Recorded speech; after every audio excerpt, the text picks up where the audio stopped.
Thank you both so much for joining me today. Kyle, I wanted to start with you. What's going on with the spike in cases and hospitalizations in Eastern Idaho? Yeah. Um, I guess I should preface with a little bit of good news. Just on Wednesday afternoon, we opened up access for everyone age 16 and up to be able to get the vaccine. And that's a move that's happened statewide now. But it was a pretty uh, pretty bleak meeting Thursday morning with the Eastern Idaho Public Health Board met. And an administrator at the largest hospital here, Eastern Idaho Regional Medical Center, said that hospitals are pretty much at capacity in the region. ICU occupancy rates were around 70 to 80% most weeks recently. Cases have surged to the point that's put Idaho Falls and Rexburg at national hotspot status in recent weeks. It's been a really dramatic reversal while Idaho goes through a lull in cases. And it kind of harkens back to pretty rough times in November and December when hospital leaders here warned about a resource crisis. I, for one, was pretty surprised that this happened so dramatically, and so were a lot of doctors. The aggressiveness of the spike really caught a lot of people by surprise. Um, People have been searching for explanations in recent weeks, and a few theories have emerged. I guess the prevailing one that the health district has been saying is that people aren't being careful. Yesterday, the health district epidemiologist said contact tracers are finding in their investigations that people aren't staying home when they're sick. And this has a ripple effect. One person going to work sick can infect three more people. Those three can infect three more each. That's nine. And then 27. And so it has a real snowball effect. But then there's also the concern about the health board here ended its policy of issuing any restrictions. That was about a month ago. All restrictions got lifted in the region about 2 weeks ago. So all this happened at around the same time, and throw into the mix that two variants got confirmed here that are more infectious. So there's a lot going on. So where we are isn't very good right now, but some people have good outlooks for where we could go. Yesterday, the epidemiologist said that that cases are still set to be reported at high rates right now, but he's hopeful that people listen to their warnings and that infections can finally die down. But they're expecting some uptick from spring break activity. It's funny because I listened to that Eastern Idaho Public Health Board meeting as well. And I have to tell you, after hearing so much good news about vaccine availability and cases going down, it was almost like very unwelcome flashbacks to November and December, where we were hearing consistently from hospital leaders that they were very concerned about capacity and ICU admissions and having to transfer people out of state for healthcare.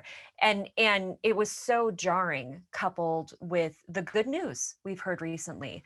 But I wanted to ask you about that expectation that there might be even more coming down the pike because of spring break vacations. We'll start to perhaps see some infections from those trips as well, right? Or Kyle? Yeah, they didn't really offer any kind of hard numbers or projections about where we could go. They said that testing demand was down last week, and it looked like cases had hit a lull, but they said that a lot of that was due to people not testing over the holidays or over the weekends, which is pretty typical. And the first beginning part of this week, they said testing sites saw a big surge in demand. So, of course, we're going to see more cases being reported now, but they couldn't. They didn't really nail down what would happen for now for the foreseeable future. That the spike is going to be occurring, but they see hope. I think we still have a little bit to see how that plays out. But yeah, the good news is vaccine access is happening, but the bad news is that the surge is still occurring. And Nicole, I wanted to ask you about vaccine availability. Now, all 7 public health districts have opened up eligibility to everybody 16 and older, but there's still a lot we don't know about people who haven't been able to access the vaccine for whatever reason. There are still disparities in that distribution. Yeah, something I've been reporting on and watching all year is, of course, how the pandemic and now how the vaccine is being available to the Latino population, to Hispanic and Latinos in Idaho, and it's really hard to do that when at this point, when there's a lot of vaccine availability in every district, and yet we're still missing race and ethnicity data for a significant number of cases. I mean, for a significant number of people who've been vaccinated, and still for a significant number of cases as we move forward. So that makes it really hard to know exactly how many Latinos who were hit pretty hard by the pandemic here in Idaho have been able to get the vaccine, and if the barriers that many people have been concerned about that already exist for groups like Latinos in Idaho, if they're stopping people from getting the vaccine, or if we just don't know because so much, almost 50% of data is missing. And I've got to say, as a reporter who's been writing about race and ethnicity data and how it could help us understand the pandemic in Idaho and which communities need help, which communities need more vaccine availability, it's really frustrating to see the same thing occurring several months later with vaccine data that we had for months and months with race and ethnicity data for the number of people who are testing positive. So that's just something that really makes it difficult to know what whether people are getting the help that they need in order to get the vaccine if they want one. And when it comes to reasons for those disparities, it's not just about language barriers. In fact, there are so many of Idaho's Latino population who do speak English fluently. It's not just about providing information in Spanish, right? Yeah, there's a number of barriers that people have pointed out as it could be a concern if we're trying to make sure that this hard hit population in Idaho gets the vaccine that they need. And one thing is sometimes distance from available healthcare, distance from a healthcare that is trusted. This pandemic really just exacerbated long existing racial and ethnic disparities when it comes to healthcare access. And so it makes sense that we would see some of those disparities along the same lines.